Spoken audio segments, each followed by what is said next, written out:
Hi everybody, I'm Delaney Gabriel and I'm a holistic health practitioner in Santa Barbara, California. Today I'm going to be talking to mainly women, but some men too, about a couple of supplements that I use to lower bad estrogen in the body. A lot of women especially have problems with breast tenderness and soreness and what one of my clients referred to as breast nabs, little stinging kind of things that would happen in her breast from time to time.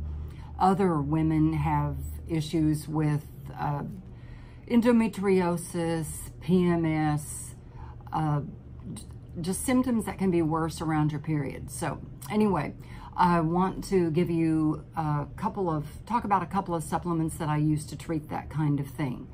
One of them is called DIM and Curcumin. I'll hold that up there and hope that you can see it okay.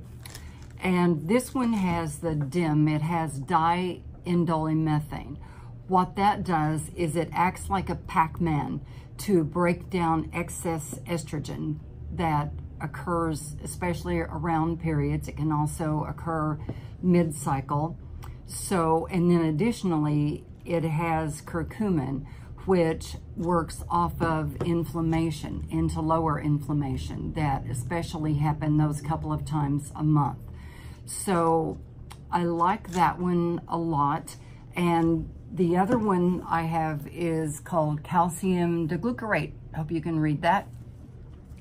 Calcium D-Glucarate is known as an aromatase inhibitor. And what an aromatase inhibitor does is that it keeps your body from converting to estrogen. And with this product, maybe a little different from tamoxifen, which is the primary medical kind of prescription used to as an aromatase inhibitor for women who have breast cancer, ovarian cancer, pretty much cancer of any kind that's hormone related.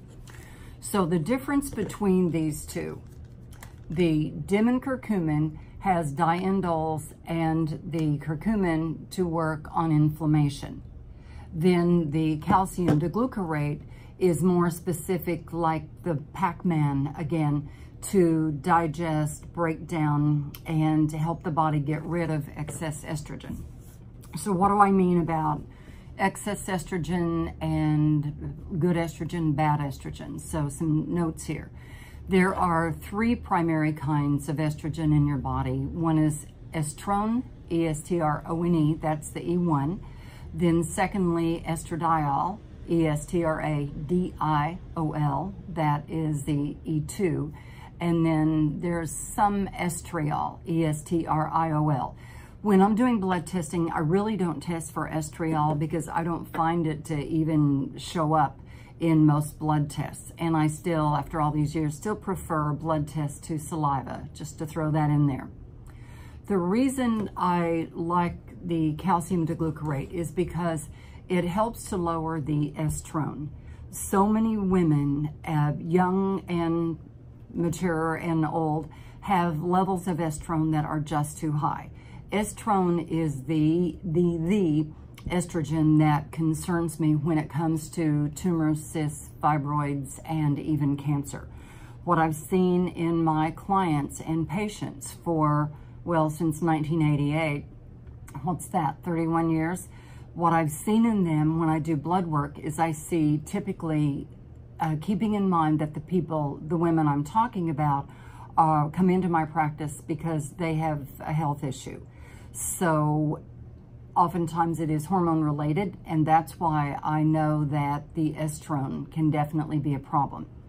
So how it should work is that since estrone is the E1 and estradiol is the E2 portion, then there should be twice as much estradiol as there is estrone. So if your estrone is ever higher or as high as your estradiol, the goal would be to lower that. So to decide which one of these products to use, I look to see in blood work or just with other information from my clients whether you'd have any symptoms that indicate that you do have inflammation. One marker of that would be C-Reactive Protein. Another marker would be Fibrinogen. So if you're having issues with breast bloating, or breast swelling and bloating in the abdomen, and water weight gain overall, headaches, migraines, other things that to me sound like high estrogens, plus the inflammation, then dim and curcumin would be my choice for you. My dosage is typically from 1 twice a day up to 2 of them 4 times a day in more extreme situations, and then that dosage would be just for a shorter period of time to get things under control.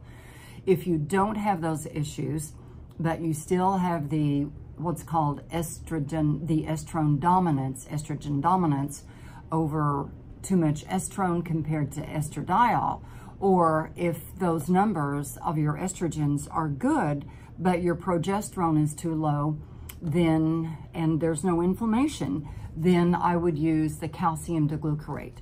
Another product I often use is just the DIM, the diindolylmethane by itself, which also helps to break down the bad estrone and then level out your hormones.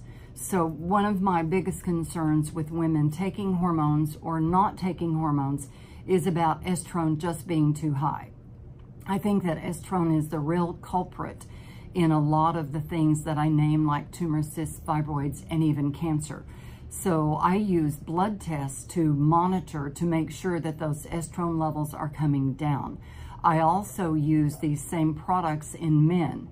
I find that prostate-specific antigen, it's basically an inflammatory marker. It is used as a measurement for prostate cancer, but if it's high, it tells me that there's inflammation. If there's inflammation, then I want to know in men, again, where the estrone, estradiol markers are. And then for men, I also like DHT, dihydrotestosterone. And there's a lot more to do with blood tests and so forth. But like I said, I definitely wanted you to know about these 2 products. I told you what my recommendations were for this. On the calcium D-Glucarate, I typically recommend 1 twice a day as a minimal, and then up to typically 4 a day for maximum, or I might go for 2 of them with meals and at bed for short term to get optimal effects. But it's really important that you get your hormone levels tested, especially if you're having some of these kinds of problems. So I hope that this video is beneficial to you. I hope you'll like my Facebook page, and I'm in just a few days, my YouTube station will be ready. That'll be new to me as well, but I hope you'll find my videos very helpful so that you can do some self-help. So thanks for watching, and take care of yourself. Wishing you the best of health. Bye for now.